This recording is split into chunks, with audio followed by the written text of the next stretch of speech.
Baik, Assalamualaikum warahmatullahi wabarakatuh. Waalaikumsalam warahmatullahi wabarakatuh. Saya ingin mengingatkan apa yang diingatkan Bung Karno pada generasi muda Indonesia tahun 63. Waktu itu Bung Karno baru pulang dari Meksiko, dia membuat akronim Jali Merah.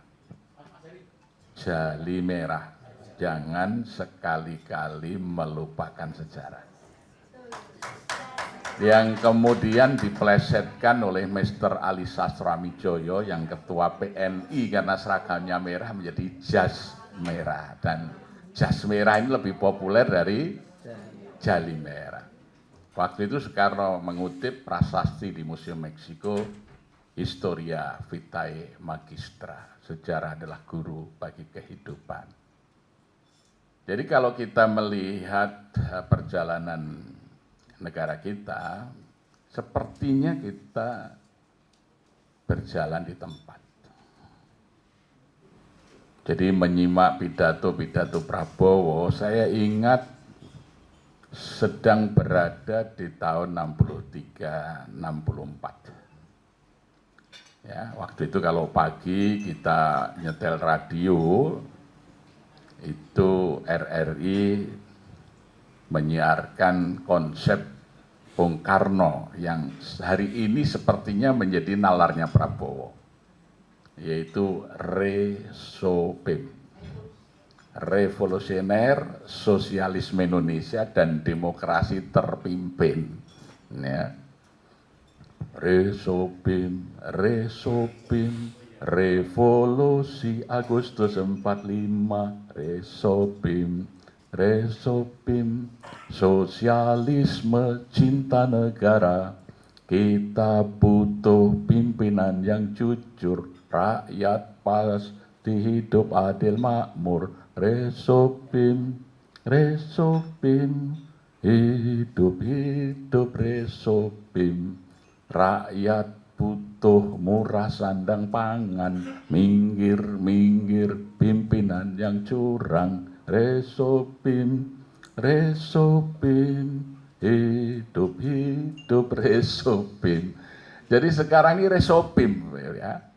Jadi gayanya revolusioner, orientasinya sosialisme cinta negara, demokrasinya demokrasi terpimpin. Semua partai ada tapi harus satu suara. Ya. Semua partai boleh ada tapi satu suara. Semuanya dirangkul. Nah, maka langkah berikutnya nanti kalau sudah Resobim, apa yang akan terjadi?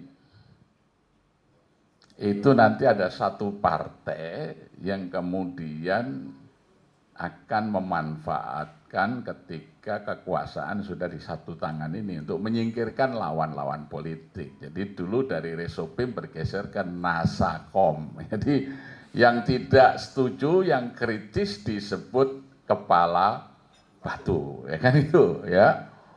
Ya, acungkan tinju kita satu padu bersatu bulat semangat kita, ayo terus maju Nasakom bersatu, singkirkan kepala batu. Nasakom satu cita, sosialisme pasti jaya. Jadi sosialisme, maka pidatonya itu ya pasal 33 terus. Karena secara anatomi historik kita tahu ya, dulu Tan Malaka ketika hadir di Komintern, Komunis Internasional tahun 1926 dengan samaran nama Maring, dia lapor kepada Vladimir Ilyich Lenin bahwa di Hindia Belanda ada 850.000 anggota Syarikat Islam. 30% diantaranya kader komunis aktif. bolehkah kami kaum komunis Hindia Belanda bekerja sama dengan kaum muslim untuk mengadakan revolusi?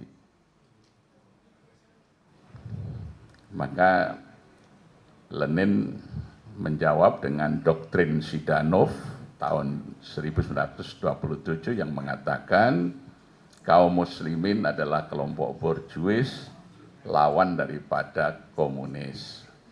Maka hendaknya di Hindia Belanda Partai Komunis mengajarkan ateisme. Tan Malaka sekalipun ketua Partai Komunis Hindia Belanda, dia orang Minang, jadi agamanya kuat, maka dia menolak itu dan menyatakan keluar dari Partai Komunis Hindia Belanda, diganti oleh Suripto, yaitu nama lain dari Musso. Ya. Tan Malaka kemudian mendirikan PARI, Partai Rakyat Indonesia. Partai Rakyat Indonesia ini dibubarkan oleh Belanda karena semboyannya adalah merdeka 100%. Tan Malaka kemudian mendirikan Parindra, Partai Rakyat Indonesia Raya. Ini juga sama karena semboyannya sama, dibubarkan. Maka Tan Malaka kemudian mendirikan Gerindra, Gerakan Rakyat Indonesia Raya. Ya. Nah, kader-kadernya itu ada Sumitro, ada Syahrir, ada Latif Indraningrat, Khairul Saleh, ada Malik, ya. Nah, maka kemudian tahun 48 setelah Indonesia merdeka, Tan Malaka yang sebetulnya setelah apel di lapangan Ikada 19 September 44 itu diminta yang baca proklamasi. Tapi Tan Malaka menganggap kemerdekaan itu hadiah Jepang. Jadi tidak merdeka 100%, maka dia tidak mau. Ya. Maka Tan Malaka ini di tahun 48 karena pidato-pidatonya masih merdeka 100%, menolak proklamasi 45 itu, dia ditembak oleh seorang komandan Koramil di Penggung Kediri. Maka ketika Tan Malaka mati, kadernya terpecah, yang intelektual kayak Ustadz Moko, Sumitro, Syahrir, Profesor Soehardi itu mendirikan PSI, Partai Sosialis Indonesia, Latif Indraningrat, Adam Malik mendirikan Murba, Musyawarah Rakyat Banyak. Maka ketika Prabowo ingin mendirikan partai, ya kembali ke sejarahnya ke Gerindra, gitu ya. Jadi secara ideologis adalah Marxis, gitu ya. Nah, maka ya pasal dan pidatonya selalu sosialisme Indonesia. Nah, nanti sosialisme itu dagangan yang sangat laku di masyarakat miskin. Ya, itu. Dan populer tadi, maka resopim. Ya. Jadi dia akan mencitrakan diri sebagai pimpinan yang jujur, maka dia terbuka pidato tentang memotong tunjangan komisaris, motong itu, sehingga pidatonya itu ya seperti pidato Bung Karno tahun 63-an itu, ya, seperti pidato di kecamatan itu ya, itu kata Prabowo sendiri kan sangat populis itu, sosialisme. Tapi yang berbahaya adalah arahnya demokrasi terpimpin. Sama kalau dulu Bung Karno mengatakan yang ngeritik itu nekolim, neokolonialisme dan imperialisme. Ya, itu. Jadi dulu orang Kota Gede tetangganya Pak Profesor Keisin ini ketika Bung Karno kemudian punya konsep politik manipol, usdek, ya. Itu secara kritis orang Kota Gede nulis, kan dulu diwajibkan di atas genteng itu ditulis usdek gitu ya. Tapi di Kota Gede ada tulis usdek, singkatannya uripe sangsara jalaran edane Karno gitu. Jadi ya sebagai protes. Jadi hidupnya sengsara karena gilanya Bung Karno gitu. Jadi ya itu saya melihat fenomena politik hari ini seperti kembali ke tahun-tahun itu gitu. Jadi semua mau dirangkul sebagai pendukung kekuasaan, presiden memegang semua kekuasaan, orang boleh berbeda partai tapi harus sama pikirannya mengikuti kemauan presiden.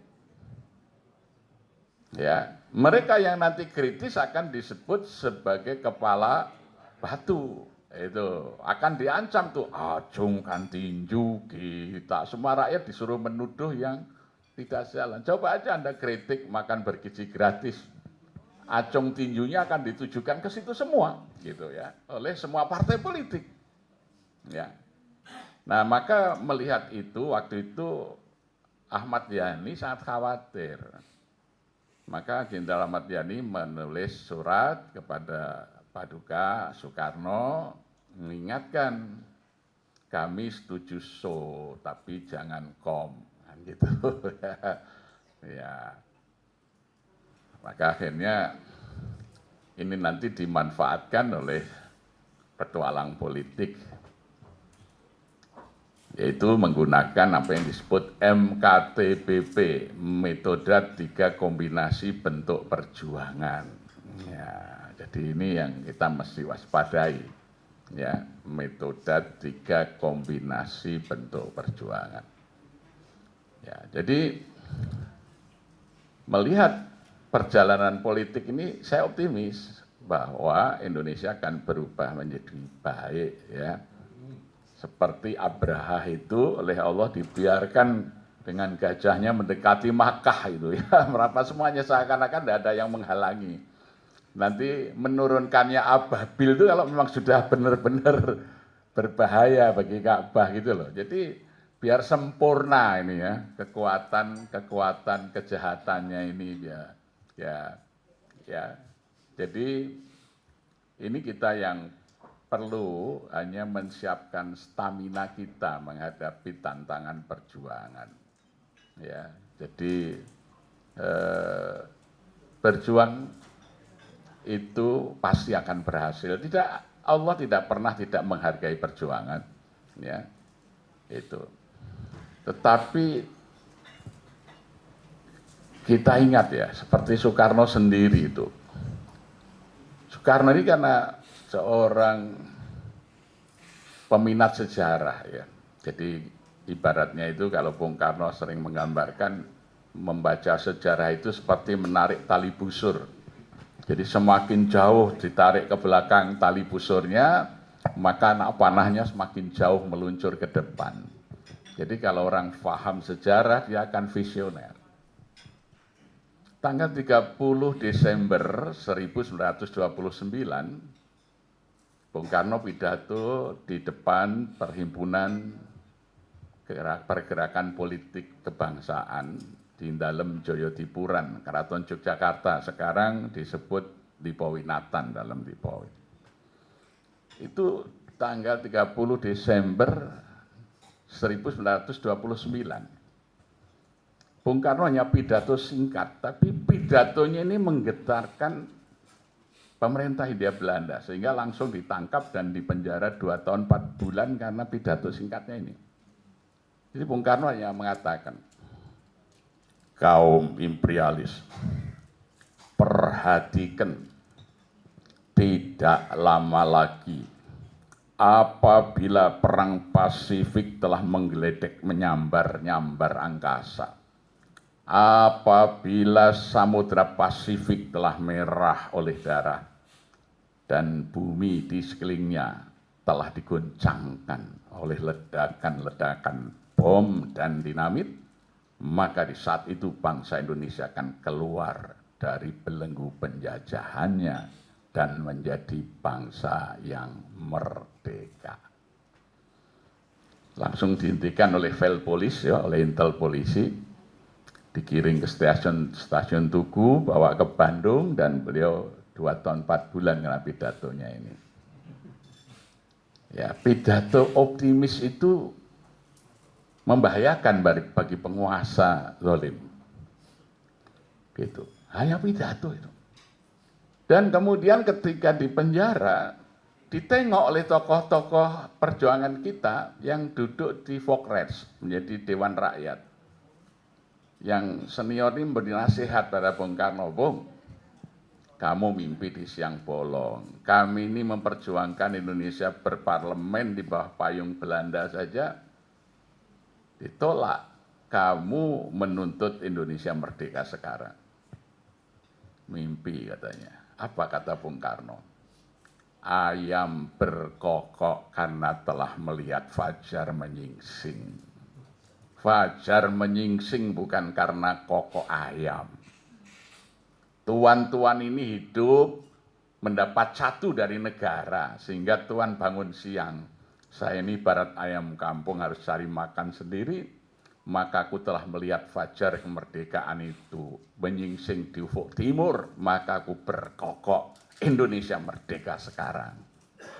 Ya, maka Bung Karno diberi gelar putra sang fajar, kan gitu ya. Jadi, dan itulah yang kemudian di tahun 45 terbukti apa yang digambarkan ini. Perang dari Atlantik bergeser ke Pasifik. Jepang dijatuhi bom atom, menyerah ya. Nah, jadi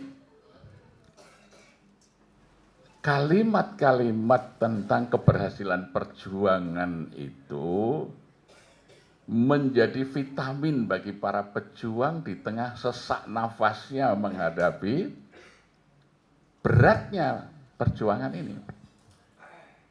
Ya. Demikian juga ketika di masa mau jatuhnya Bung Karno, Ilyas Lebe itu pembantunya Daud Bereh lapor pada Daud Bereh, Abu, ini sepertinya Soeharto sudah mau jatuhkan Bung Karno. Daud Bereh mengatakan, tidak mungkin Soeharto itu kalau ketemu Soekarno senyum-senyum, masih cium tangan.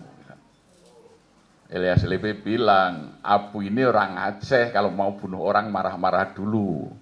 Soeharto itu orang Jawa, biasa membunuh sambil tersenyum. Dan ternyata betul itu ya peristiwanya, ketika NATO, Nasution, Soeharto bersatu, Bung Karno bisa dijatuhkan. Ya, maka biografinya Pak Harto disebut the smiling jenderal, jenderal yang selalu tersenyum. Gitu. Jadi membunuh pun sambil tersenyum. Itu ya. Jadi jangan dikira baik-baik saja, yang senyum-senyum di sekelilingnya itu juga sudah membawa peso gitu. Ya, jadi optimisme selagi kita masih berada di dalam garis keyakinan kita. Nah, maka sekarang termasuk jawaban saya, anak-anak muda sekarang ini kan beda. Kita dulu lahir, hidup di masa rata-rata ini ya, lahir setelah Orde Baru. Artinya awal-awal Orde Baru itu masa-masa optimis. Jadi kita ini sudah terlatih untuk optimis. Sekarang anak-anak kita mungkin lahir di tengah pesimisme melihat lapangan kerja susah, ekonomi kita anjlok dan lain sebagainya. Tidak percaya pada negara dan pemimpin negara. Oleh karena itu, kepada anak-anak generasi ini kita menawarkan kesejahteraan sonder negara. Kita nggak butuh negara untuk sejahtera, cukup masjid bisa mensejahterakan rakyat. Maka kita revolusi kemasjidan, mau sejahtera, ayo kita kelola masjid sebagai sumber kesejahteraan rakyat. Jangan berharap pada negara dan pemimpin negara. Gitu. Sehingga ya di masjid kita itu anak-anak muda senang sekali ngumpul generasi ini. Karena bagaimana memikirkan kesejahteraan sonder negara. Jadi kita itu ayo membangun kesejahteraan rakyat tanpa perlu negara. Ya, itu. Kalau kita berada pada negara, sistem negara kita itu membuat tidak optimis. Karena sistemnya sudah rusak. Ya. Konstitusi kita ini kan sudah dibajak oleh para korporasi. Kita sudah dikudeta. Ya, kita sudah dikudeta oleh para pemilik modal. Perangnya itu adalah masjid melawan pasar sekarang. Maka Nabi dulu mengingatkan, ahabul biladi indallah masajiduha wa abghadul biladi indallah aswaqiha. Tempat yang paling dicintai Allah adalah masjid-masjidnya, Ya, tempat yang paling dibenci Allah itu pasar-pasarnya. Khairul makan al-masjid wa syarrul makan asyuk. Sebaik-baik tempat itu adalah masjid, seburuk-buruk tempat adalah pasar. Nah, negara kita ini sudah jadi pasar sekarang ini.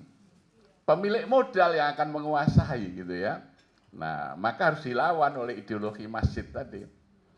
Jadi bagaimana rakyat bisa membangun kesejahteraannya sendiri sonder pemerintah. Bangsat dengan pemerintah. Gitu ya. Jadi sekarang bagaimana rakyat itu mengupayakan kesejahteraannya sendiri secara mandiri. Nah, itu. Jadi ini alternatif ya di tengah kegalauan rakyat melihat sistem bernegara kita ini yang semakin rusak. Membuat galau kalau kita bicara negara. Ya.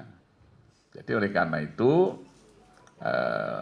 kita mencoba menghadirkan terutama pada anak-anak muda, udahlah kita ini bisa mengurus kesejahteraan dan masa depan rakyat itu melalui institusi yang disediakan Allah. Itu seperti Rasulullah di Madinah ketika menghadapi kekuasaan Romawi dan Persia, gitu ya. Jadi yang dibangun bukan partai politik, tapi bagaimana menjadikan masjid sebagai sumber kesejahteraan, sumber pembebasan. Syaratnya cuma satu, para khotib penakut tidak boleh naik mimbar. Itu aja. Yang menjadikan Indonesia rusak itu para khotib yang penakut itu. Maka dulu Khalifah Malik bin Marwan ketika jadi khalifah, dia dengerin khutbah seorang ulama, duduk di depan, didoakan oleh khotib itu. Khotibnya disuruh turun oleh dia dan dia naik sebagai khotib, memberitahu bagaimana cara berkhutbah yang benar. Jadi khutbah Jumat yang benar ini, khotib menunjuk mukanya khalifah dengan mengatakan, Innallaha ya'murkum bil adli wal ihsan wa itaidil qurba wa yanha 'anil fahsai wal munkar wal baghi ya'idukum la'allakum tadhakkarun. Fala dzikrullahi akbar. Sekarang kalimat itu diucapkan oleh para khotib, tapi tangannya begini. Tidak nunjuk kepada penguasa. Jadi khotib itu semua tudingannya harus kepada kekuasaan. Kamu diperintahkan Allah berlaku adil. Itu tugasnya khotib Jumat. Jadi kalau khotib Jumat tidak mengarahkan jarinya ke kekuasaan, bukan khotib. Suruh turun saja. Ya. Ya, makanya Bung Karno meletakkan patung di Ponegoro itu di bawah Monas, ya, sambil telunjuknya patung itu menunjuk ke istana negara, gitu loh. Ya, ini lihat ini kami yang berjuang para ulama ini untuk kemerdekaan, kamu yang duduk di istana negara ini jangan memble, kira-kira begitu. Ya, jadi itu insya Allah kebersamaan di masjid oleh para ustadz, anak-anak muda ini membersamai itu mereka akan bahagia sehingga ya selalu ramai. Maka kemudian kaderisasi kita harus struktural dan sistemik. Jadi kalau di Jogokarian ini di dalam pengurus kepengurusan masjid ada organisasi intranya. Yang paling junior namanya Hamas, Himpunan Anak-anak Masjid. Itu anak-anak prasekolah sampai SD kelas 6. Kemudian kalau sudah SMP, itu masuk di remaja masjid. Nanti kalau sudah kuliah, dia di Kurma, keluarga alumni remaja masjid gitu ya. Yang perempuan tergabung di Umida, Umi Muda. Jadi setiap jenjang umur itu ada komunitasnya, ada programnya, ada gerakannya, ya itu. Jadi kalau kami tadi sementara ini bagaimana membangun optimisme generasi Z tadi bahwa kita bisa menciptakan masa depan yang baik sonder pemerintah, sonder negara gitu. Terima kasih. Ya, tepuk tangan Mas Jasir, terima kasih. Sangat bersemangat.